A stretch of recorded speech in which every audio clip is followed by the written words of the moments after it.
results and with the performance as well. I think we never got the consistency in many areas to completely dominate the game. We always had the feeling that, we had the ball, we had possession, we went in front twice, but the game wasn't grabbed, it wasn't dominated and controlled in the way that we normally do, because we were below the standards in some areas. Are you now a little bit concerned about maybe what's behind and trying to stay in second? We always look, because we know how tough it is to win football matches in the Premier League, and especially with the amount of numbers and the amount of games that we have, we're going to have to be really good in both competition to earn the right to be where we want to end up. I think he'd be furious tonight, Mikel Arteta, because they'd be fine in terms of qualifying for the Champions League. The point being is, you want to put that to bed as early as you can. Now, when you look at the fixtures, I think they've got Bournemouth, which is not an easy game at home, but that's in between the two biggest games of the season. Now, if you win tonight, you can almost write the Bournemouth game off and you change the whole team. I don't think he's in a position to do that, because what comes next, Liverpool away.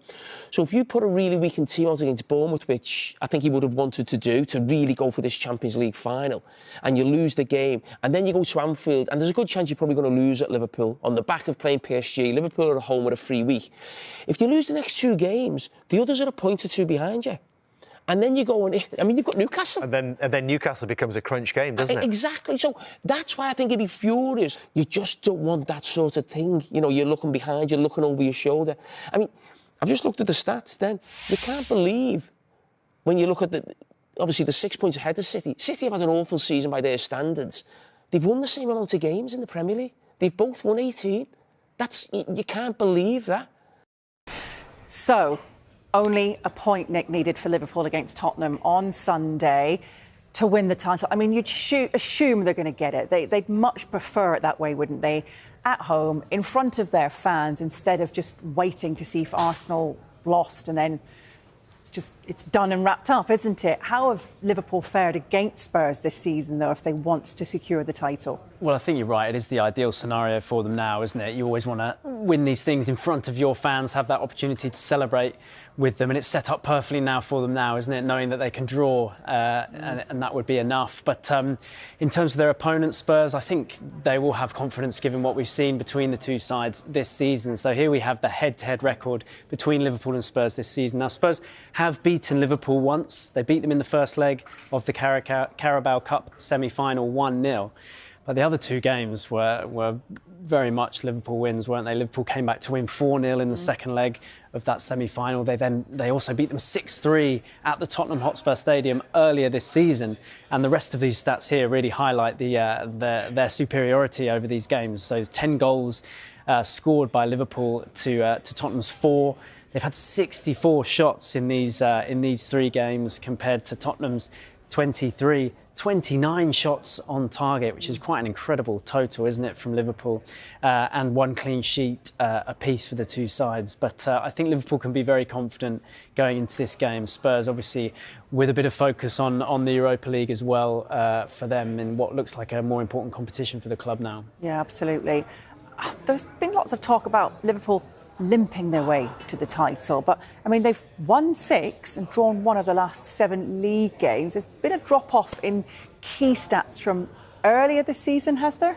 Yeah, there has been a bit of talk about a drop-off, hasn't there? But when we look at the stats, we really don't see much evidence of it. As you mentioned, Hayley, their recent results have been good.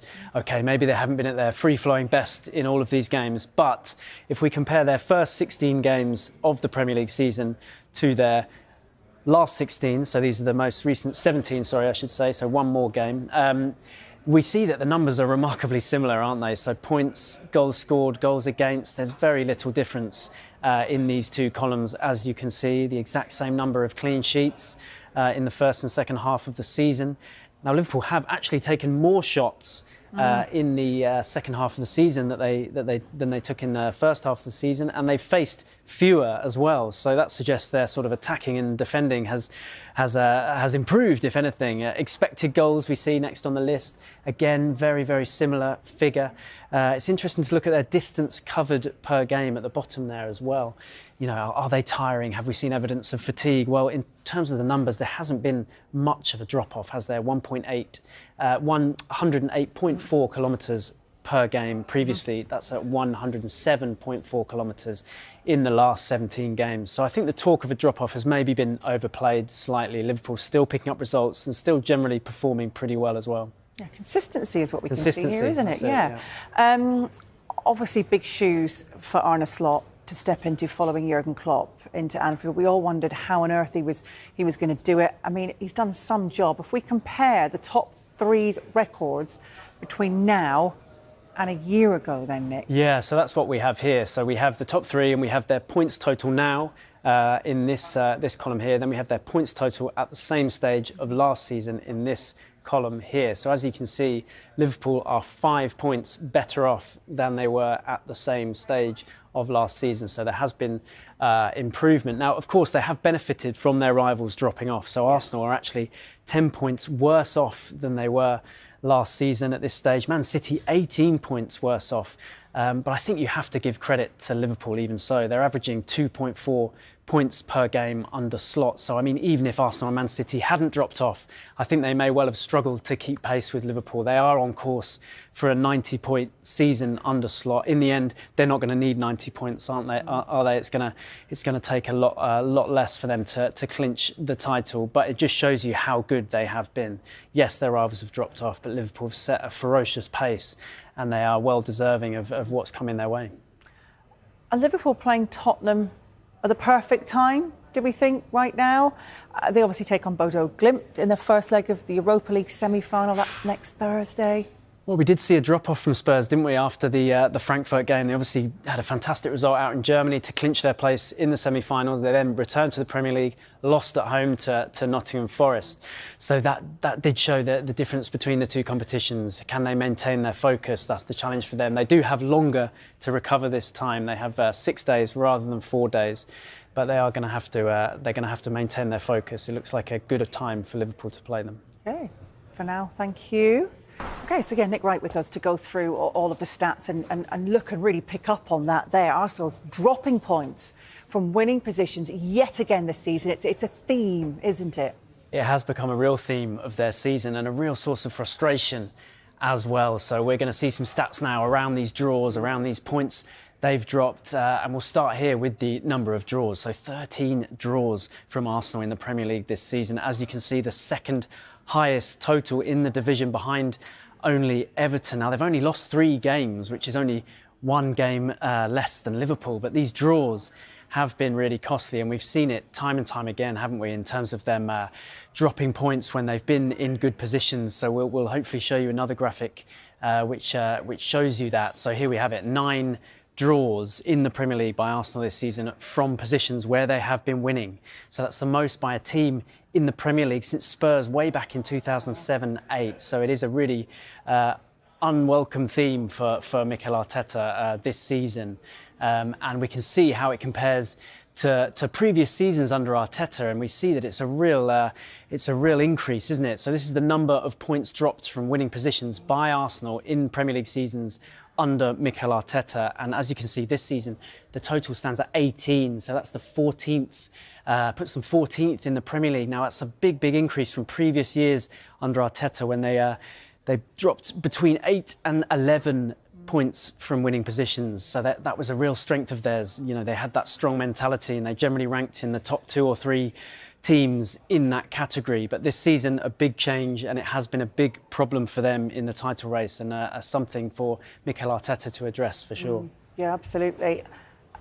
Did Arteta have an eye on that Champions League semi-final against Paris Saint-Germain on Tuesday? I think he probably did, didn't he? I mean, we saw Bukayo Saka only played half an hour. I'm sure in normal circumstances he would have started. And yeah, I think more than the manager, it was probably the players who showed they had a focus on that PSG game, because the performance just lacked the usual intensity, the usual conviction we see from Arsenal. Certainly, it wasn't anything like as good as the performance against Real Madrid, was it? So it was a big change there, and clearly showed that they have bigger priorities, but a real disappointment nonetheless for Arsenal and Mikel Arteta. Raheem Sterling came in for Bukayo Saka, as Arteta obviously looks to try and manage his minutes. Once again, a bit of an underwhelming performance from Sterling. He's had a real disappointing season, hasn't he? Yeah, it has been a really difficult loan spell for him, hasn't it? And we can see his record in the Premier League at Arsenal this season here. So that was only his 6th start of the season in the Premier League last night. And as you can see, he has been subbed off in all 6 of those starts. So he's not actually played more than 69 minutes of a Premier League game under Mikel Arteta, which I think says a lot. He's only made 9 substitute appearances. He hasn't scored in the Premier League and 2 assists. So he has had a really difficult time. He's struggled to make an impact. And I think the biggest change has been the lack of playing time. He just hasn't been able to force his way into the team. And that has been a dramatic change from his previous years in the Premier League. So here we have his Premier League minutes broken down in terms of percentages of the possible total he could have played. So at Man City, you see he played over the course of 8 seasons, 71.57% of Premier League minutes. So a huge percentage. He was an absolutely key player there. Now that number dropped at Chelsea, but it was still over 50%, 55.38% at Chelsea over 2 seasons at Stamford Bridge. But then at Arsenal, it has plummeted, hasn't it? So only 15.41% of Arsenal's Premier League minutes played by Raheem Sterling. So he's really struggled to force his way into contention. And when he has got himself on the pitch, he just hasn't been able to take his chances. Yeah. One man who's finding his mojo again, though, we've got Leandro Trossard. He's coming into a good bit of form, isn't he? He is, yeah. Another goal for him last night.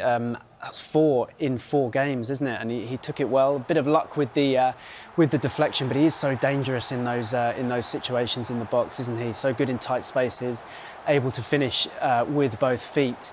And we can see here on the big screen, we'll show you in a moment, that the impact he's had in these last 4 games when he's played as a striker. So Mikel Arteta, of course, has moved him forward into the striker position. And this is how Trossard has done over the course of the 4 games, including last night. So as you can see, only 3 players have played more minutes than him over the course of these 4 games. He scored 4 goals, of course, 2 against Ipswich, another against Everton, as well as the one last night. Expected goals, he's top as well, 1.51. So he has actually overperformed his expected goals quite dramatically, hasn't he? That shows you how good his finishing has been. 13 shots, the most among Arsenal players, 7 of those shots on target, and 29 touches in the opposition box, which is, again, the most of any Arsenal player. And we can show you now how his role has changed, really, in these last 4 games. So here we have his heat maps in the Premier League this season. So these are the first 30 games of the season. You can see he mostly played on that left-hand side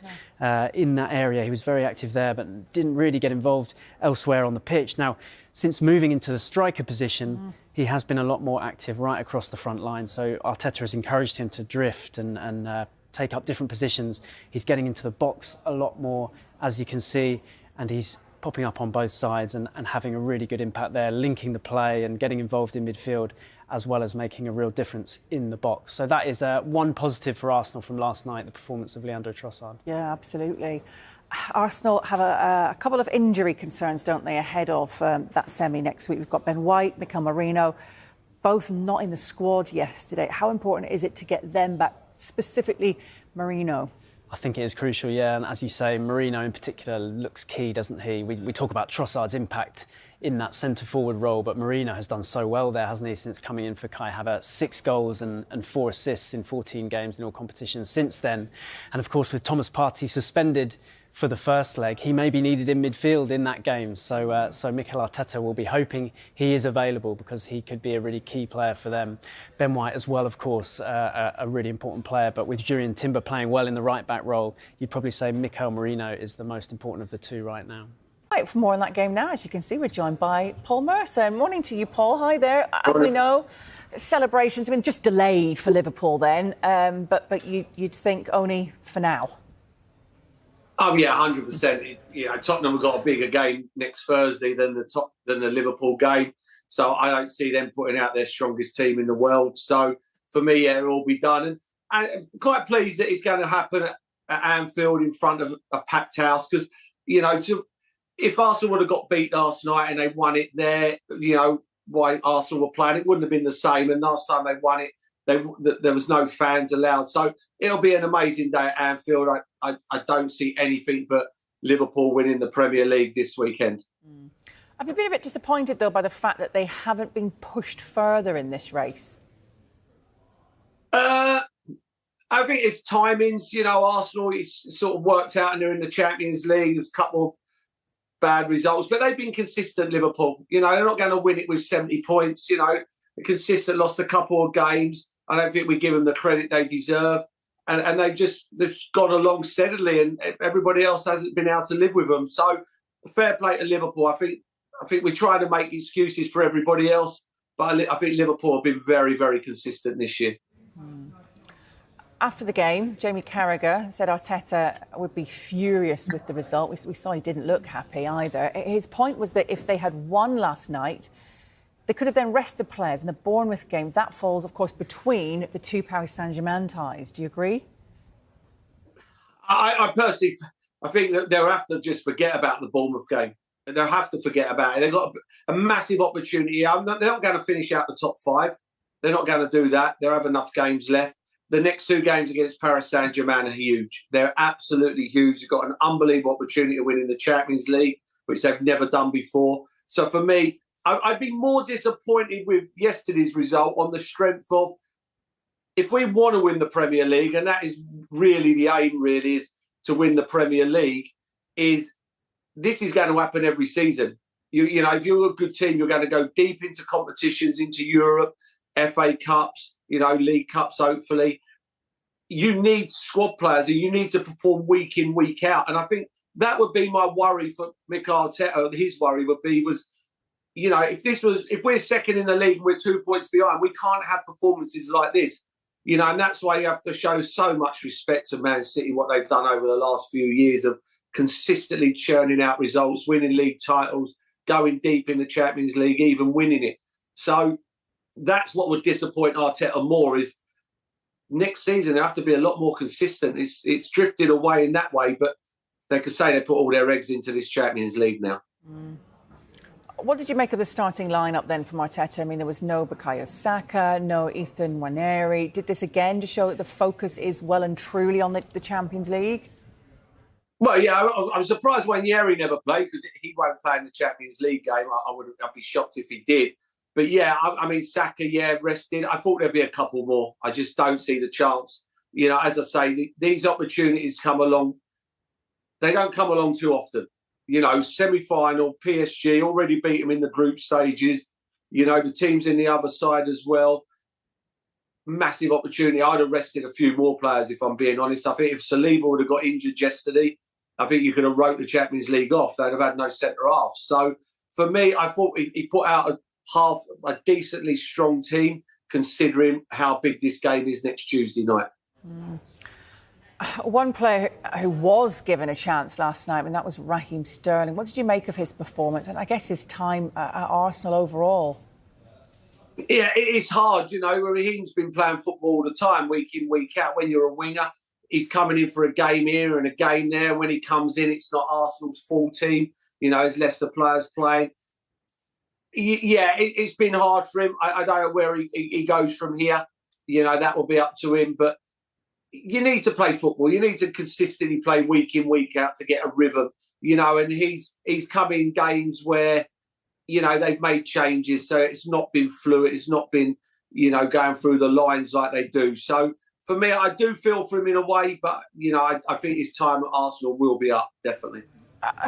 You said that you weren't quite sure where he's going to go, but it does look like he will be on his way out. I mean, he started just 5 Premier League matches so far, limited to this kind of rotational role as well. Where do you think he would want to go in order to gain regular time? You know what? If I was a Leeds United, I'd be looking at Raheem.